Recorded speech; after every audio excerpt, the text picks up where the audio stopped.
시민이 선택한 뉴스 시선입니다. 10월 20일 금요일 시선 28번째 시간 시선택으로 시작합니다.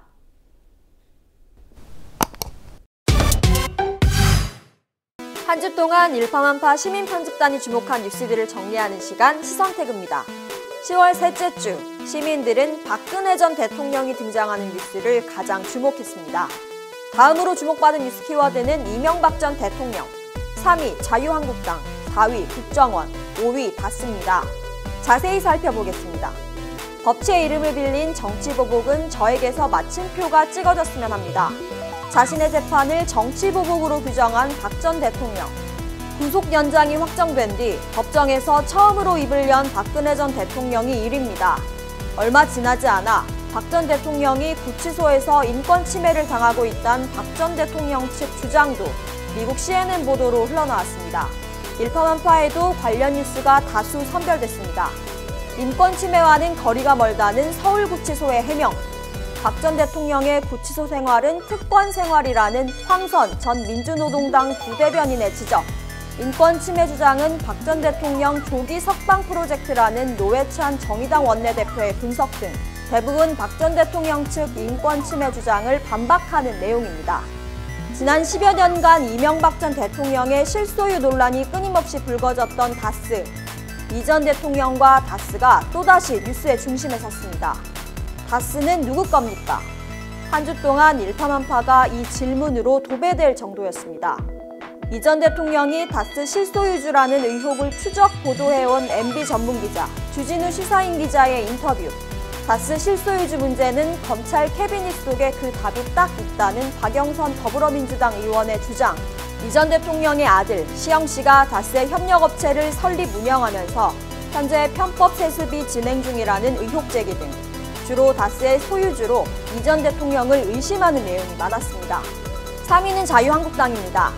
8원 전 5.18 광주민주화운동 등 진보 의제와 관련된 수업자료 제출을 요구한 나경원 의원, 국정감사 도중 조는 모습이 포착된 김진태 의원, 서울시 국감 중 박원순 시장에게 색깔론 공세를 펴다 표창원 민주당 의원에게 역공을 당한 장제원 의원, 모두 자유한국당 소속이고 시민편집단은 이들의 국정감사 자세를 눈여겨봤습니다.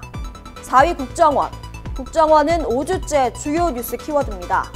이번 주엔 국정원이 박근혜 정부의 국정농단을 알고도 눈감았다는 뉴스가 주로 선별됐습니다.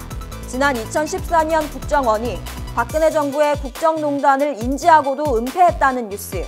지난해 우병우 전 청와대 민정수석 감찰을 시작한 이석수 당시 특별감찰관을 국정원이 사찰했다는 뉴스 등이 올랐습니다. 지금까지 시선택이었습니다.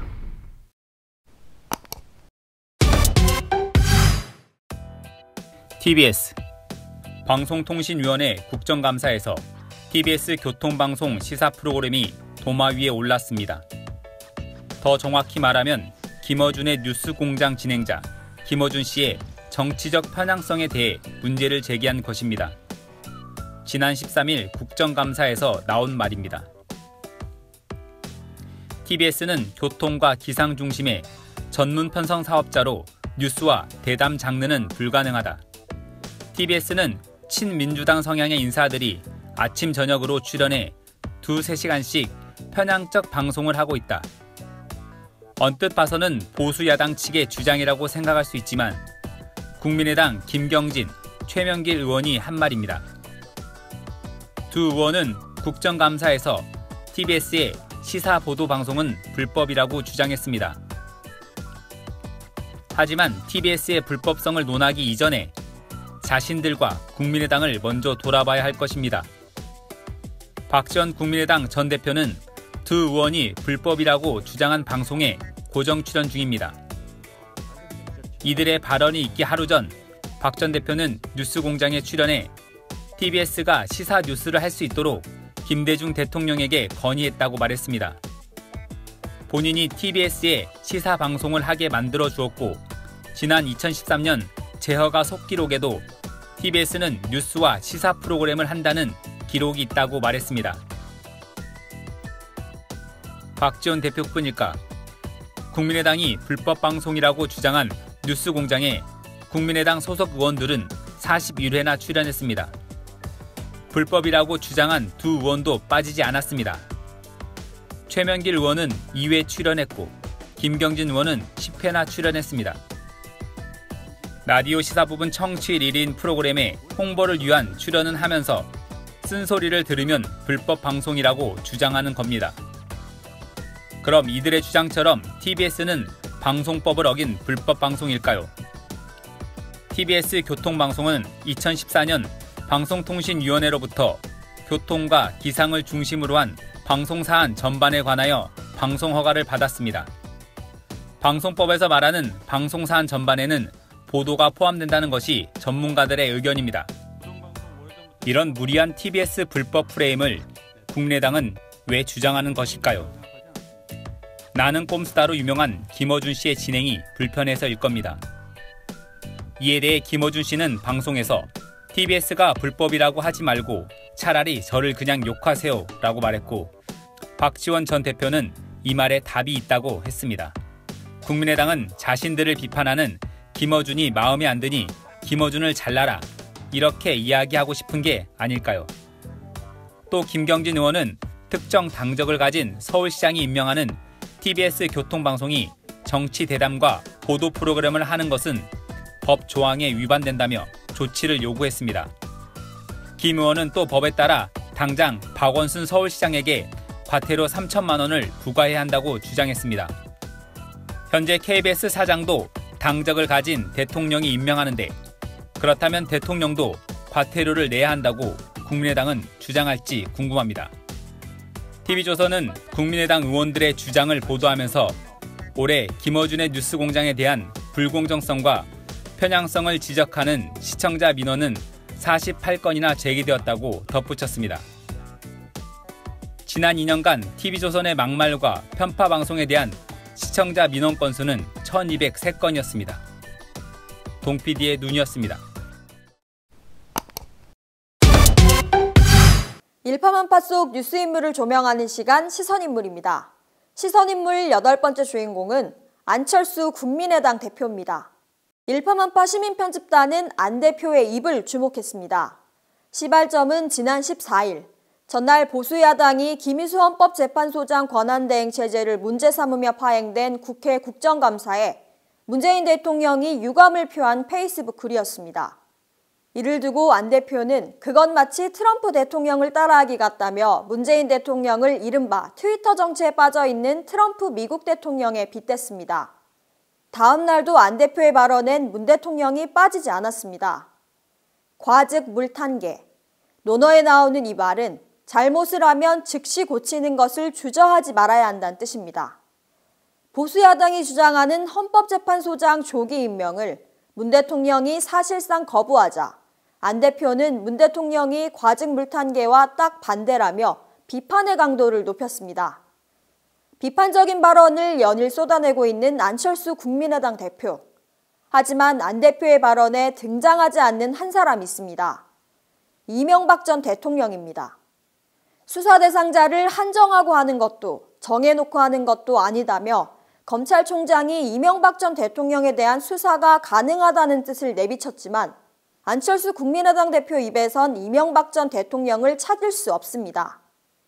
이런 가운데 MB를 향한 안철수의 침묵이라는 칼럼은 일파만파 시민편집단 사이에서 수없이 공유됐고 시민편집단은 안 대표에게 이렇게 묻고 있습니다. 그런데 다스는 누구 겁니까? 시선인물 여기서 마칩니다.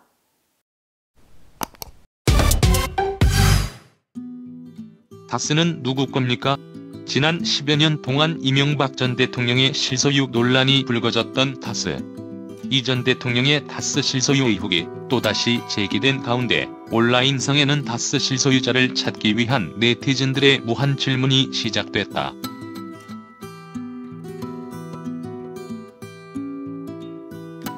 푼돈 세금도 탈탈 털어가는 정부가 삼성 앞에선 한없이 관대하다. 지난 2008년 특검을 통해 드러난 이건희 삼성전자 회장의 차명계좌 비자금 중 4조 4천억 원가량이 관리, 감독해야 할 금융위원회의 무겐하에 인출된 사실이 드러나자 우리 은행이 아니라 지들끼리 은행이네. 지난해 신입사원 공개 채용 당시 우리은행이 국정원 직원, 금융감독원 임원, 기업 간부, VIP 고객 등의 자녀를 추천받아 부정 채용한 사실이 드러나자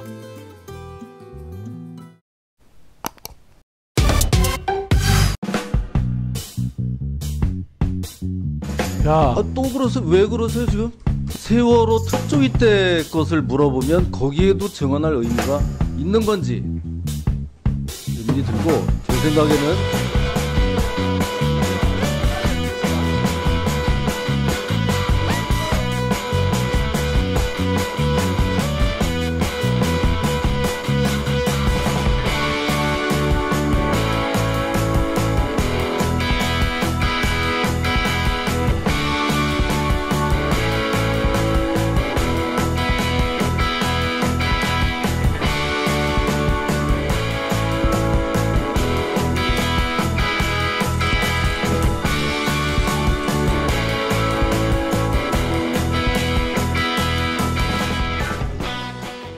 시민이 선택한 뉴스 시선에선 클로징도 시민이 직접 합니다. 박근혜 정부 당시 청와대가 일본군 위안부 피해자 문제 해결을 위해 활동해온 한 시민단체에 대해 여론 공작을 벌인 정황이 최근 확인됐습니다. 일본 대사관 앞에서 매주 수요 집회를 열고 있는 한국정신대문제대책협의회 정대협이 피해를 입었습니다. 정부의 공작이 드러났지만 정대협은 오늘도 일본군 위안부 피해 문제 해결을 위해 발로 뛰고 있습니다. 28번째 시선은 정대협 윤미향 공동대표의 클로징으로 마무리합니다. 안녕하세요. 저는 한국정신대문제대책협의회 공동대표 윤미향입니다. 일본군 성노예제 문제의 정의로운 해결을 위해서 만들어진 정의기억재단의 상임이사를 맡고 있기도 합니다. 지금 기로녹 할머니와 함께 미국 뉴욕, LA, 워싱턴 순회 캠페인 중에 이렇게 국민TV 시선 클로징 멘트를 맡게 되었어요. 이곳 시민들과 함께 만나 위안부 문제를 이야기하고 왜 전쟁이 멈춰져야 하는지 평화를 위해 함께 동행해 줄 것을 호소하고 있습니다. 무엇보다도 오늘 솔즈베리 대학교에서 평화비 제막식이기로 한 날이었어요. 총장의 결재까지 끝났고 기초공사도 다 완성된 그런 상태였는데 일본 정부와 우익들의 방해 공작 때문에 그 평화비 제막식이 무기한 연기되었다라는 소식을 불과 며칠 전에 들을 수 있었습니다. 이 세상이 가해자의 편인, 그래서 피해자의 목소리를 차단하려고 하고 역사를 지우려고 하는 이런 현실이 너무나 참담하고 분통스러웠지만 저희들은 포기하지 않고 이곳 미국 거리를 뚜벅뚜벅 걷고 있습니다. 앞으로도 저희들은 이 행진을 포기하지 않고 계속 할 것입니다. 그렇게 가다 보면 우리가 원하는 그 정의로운 세상, 평화로운 세상은 꼭 이루어질 수 있을 것이라고 확신합니다. 그 길에 다가오는 11월 25일 세계 여성폭력 추방의 날 오후 5시 청계광장에서 100만 시민과 함께 해방의 촛불을 들고자 합니다. 해방은 누군가에게 주어지는 것이 아니라 우리의 손으로 만들어간다는 것, 그곳 거리에서 다시 한번 확인시키려고 합니다. 뿐만 아니라 위안부 피해자들에게 명예와 인권 회복, 우리에게 해방은 2015 한일합의 무효화와 화해치유재단 해산 10억엔 반환으로부터 시작된다는 것을 그날 거리에서 시민들과 함께 외치려고 합니다. 더 이상 피해자들에게 기다림이라는 폭력이 끝날 수 있도록 그렇게 함께 여러분 동행해 주시면 어떨까요? 저희들은 이곳 미국에서의 여정 건강하게 마치고 돌아가겠습니다. 그리고 한국에서 다시 거리에서 여러분들을 만나겠습니다. 여러분 평화를 기원합니다.